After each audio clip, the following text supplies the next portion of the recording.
السلام عليكم مشاهدين قناة تذكرة. اليوم عندي واحد القصة مؤثرة جدا وقلت علاش لا ما نشاركهاش معكم. هاد القصة كاينة في القرآن سورة التكوير، الآية اللي كتقول: وإذا الموءودة سئلت بأي ذنب قتلت. اجي تسمعي اختي اللي تقولي الاسلام كيخنق، الاسلام ما فيهش العدل، الاسلام تفضل الراجل على المراه. اجي تشوفي الاسلام كيفاش عطاك الله فيه الحق، كيفاش الله عطاك العدل، كيفاش الله نصرك وكيفاش الله ما ظلمكش. غنعاود لك القصه ان شاء الله وتاملي فيها باش تعرفي الاسلام كيفاش رفع لك الراس. واذا الموءودة سئلت باي ذنب قتلت. واش تخيلتي يا اختي ايام الجاهليه كيفاش كانوا تيشوفوا المراه عندهم كانت عار، المراه كانت فضيحه. الراجل الا تزادت عنده البنت كيسود ليه الوجه ديالو، كتزاد عنده البنت كيدسها في التراب، كيحفر لها حفره وكيدفنها وهي حيه. واش تاملوا معايا، تاملوا معايا، عطيوني عقلكم وتاملوا معايا في هذه العبره اللي غادي نقول لكم. كتزاد عنده البنت، تخيل انه ملي كتزاد عنده البنت الوجه ديالو كيسود، كيقول لك تزادت عندي الفضيحه، تزادت عندي الشوعه، غيضحكوا عليا الناس، وكيشدها مسكينه وهي ما دارت والو، وكيحفر لها حفره وكيدفنها فيها. تخيلتوا معايا المنظر ديال ان بنيه صغيره حيه تدفنات وكتخنق، كتموت خانقا بالتراب. تخيلتوا معايا هذا المنظر هذا. واذا الموءودة سئلت باي ذنب قتلت. يوم القيامه كيبعثها الله كيما تدفنات صغيره، وكيسول كيقول الاب ديالها اش من ذنب دارت لك هاد البنت هادي تدفنتيها. عطينا علاش السبب باش هاد البنت هادي دفنتيها، اشنا هو الذنب اللي دارت. تقول لي يا سيدي ربي كنا كنخافوا من البنت انها تجيب لي العار ولا تجيب لي الشوهه ولا كما تنقولوا حنا الى اخره. تخيلتوا معايا هذا المنظر هذا؟ تخيلتوا معايا الاسلام كيفاش رفع الشان المراه. نعاود لكم واحد القصه صارت مع رسول الله صلى الله عليه وسلم. صلوا على رسول الله. في يوم من الايام كان رسول الله صلى الله عليه وسلم قاعد في المسجد، فاذا به يسمع بكاء شديدا من الصحابه. كانوا قاعدين مع الصحابه في المسجد، كيسمع واحد البكاء شديد، كيتلفت هنا وهنا وهنا حتى جات عينيه في واحد الصحابي يبكي بكاء شديدا. مشى عند الرسول صلى الله عليه وسلم ثم جلس بقربه، قال له: ما يبكيك، ما يبكيك يا فلان؟ قال لي: يا رسول الله تذكرت امرا حدث معي في الجاهليه. قال لي: رسول الله احكي لي شنو طرا لي. هنا وهي تبدا القصه اللي غادي نعاود لكم دابا. تاملوا معايا في القصه. قال لي: يا رسول الله قال لي في ايام الجاهليه مشيت واحد البنت عجباتني وتزوجتها، خطبتها وتزوجتها الى اخره. مرت الايام وهي تحمل. عفوا. قال لي: مرت الايام وهي تحمل. قال لي: هنا فاش حملات؟ قال لي: جاتني يا رسول الله التجاره في مكان بعيد على مكه. عرفتوا نتوما في ايام الجاهليه كان ديك الساعه الانسان الا بغى يدير التجاره كيغبر، كيمشي كيغبر واحد 3 سنين 4 سنين ولا واحد شحال المده اللي يقدر يجلس التجاره ديالو، حيت كانوا كيسافروا كيشدوا الطرق الطويله، ولا مشى للتجاره ديالو كيجلس سنوات. المهم فاذا به دازت 4 سنوات. قال لي: مرت 4 سنوات يا رسول الله. صلوا على رسول الله. قال لي: مرت 4 سنوات فاذا به رجعت للاهل ديالي.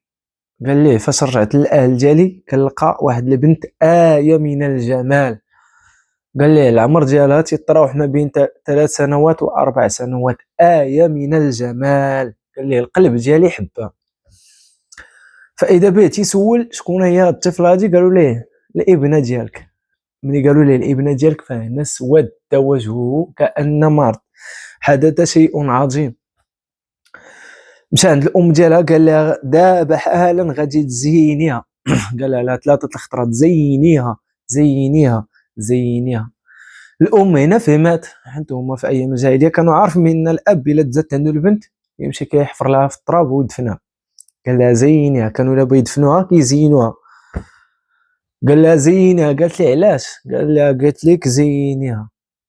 مني زينتها وجبتها ليه، اسمعوا اش قالت ليه.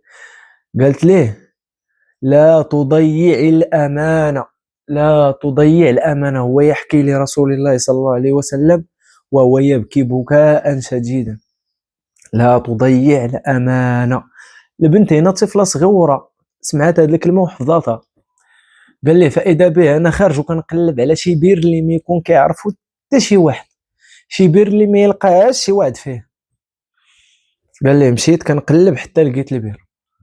فاش شتيت هذيك البنت بغيت اللوحة وهي تعنقني، قالت ليه يا أبتي لا تضيع الأمانة. شوفوا البنت سمعت من الأم ديالها وبقات عاقلة. يا أبتي لا تضيع الأمانة. قال لهم نزلت الرحمة في قلبي، ولكن العقل ديالي عقل الجاهلية. فإذا به حيدت لها يدها بغيت نرميها في البير. قال لي وهي تعلق ليا في اللحية ديالي. قال لي ملي تعلقت ليا في اللحية ديالي عاودت نزلت عليا الرحمة تاني والشفقة في هذيك البنت. والبنت راه آية من الجمال، هادشي تنقول راه آية من الجمال.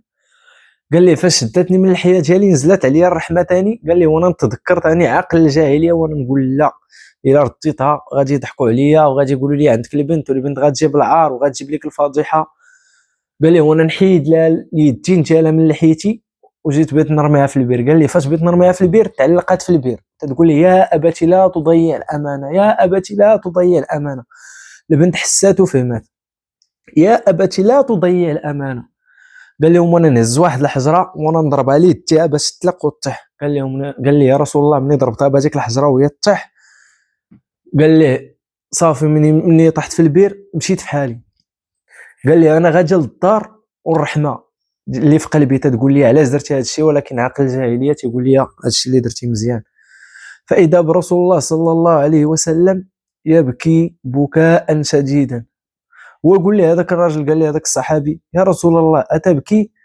قال لي رسول الله صلى الله عليه وسلم والله لو أمرني الله أن أأمر بالقصص قبل الجاهلية لأمرته فيك. يعني زعما كون امرني الله باش نامر بالقصاص قبل من الجاهليه كون امرته فيك. ورسول الله يبكي بكاء شديدا. واش تخيلتوا هذا المنظر هذا؟ شو رسول الله صلى الله عليه وسلم بكى على المراه. شوفوا رسول الله صلى الله عليه وسلم اللحيه ديالو ابتلت من الدموع بكاء على هذيك الطفله. واش شفتي اختي الاسلام كيفاش كرمك؟ شفتي الاسلام كيفاش رفع لك راسك؟ الاسلام هو اللي خلاك عندك قيمه في المجتمع. وتجي وحده وتقول لك اخويا الاسلام كيخنق، الاسلام عاطي العدل للراجل وما عاطيهش للمراه، الاسلام واخذ الحق للراجل وما واخذوش للمراه. واش تاملتي معايا هذه القصه هذه؟ شوفي رسول الله صلى الله عليه وسلم وهو يبكي على طفله صغيره، والله سبحانه وتعالى طفله صغيره قال لنا واذا الموءودة سئلت باي ذنب قتلت. يعني غتجي يوم القيامه وغتاخذ الحق ديالها، ما غاديش تضيع على الله. غادي تحاسب مع داك الاب ديالها اللي دفنها، غادي تقول ليه علاش دفنتيني، وغادي يسولوا الله علاش دفنتي هذه البنت، اشنو دارت لك، اش من سبب دارت لك. غادي يقول ليه يا ربي راه كنا كنخافوا من الفضيحه. واش هذا عذر؟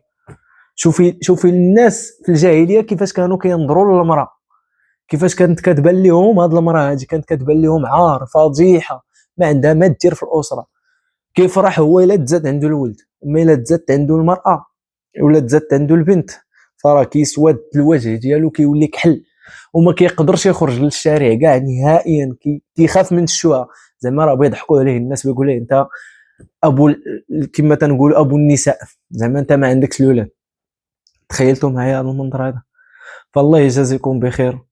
اللي شاف هذا الفيديو هذا بارطاجيه، يصلي على رسول الله صلى الله عليه وسلم، فالدال على الخير كفاعله. بغينا هذه القصه هذه تكون عبره للناس اللي كيظلموا والناس اللي كيتعداو، فياخذوا هذه القصه هذه عبره بانك راه غادي توقف قدام الله. راه طرتي ولا نزلتي والله حتى توقف قدام الله سبحانه وتعالى، وراه غادي تحاسب على اي حاجه درتيها. فرد البال ورجع اخويا الله سبحانه وتعالى. والسلام عليكم.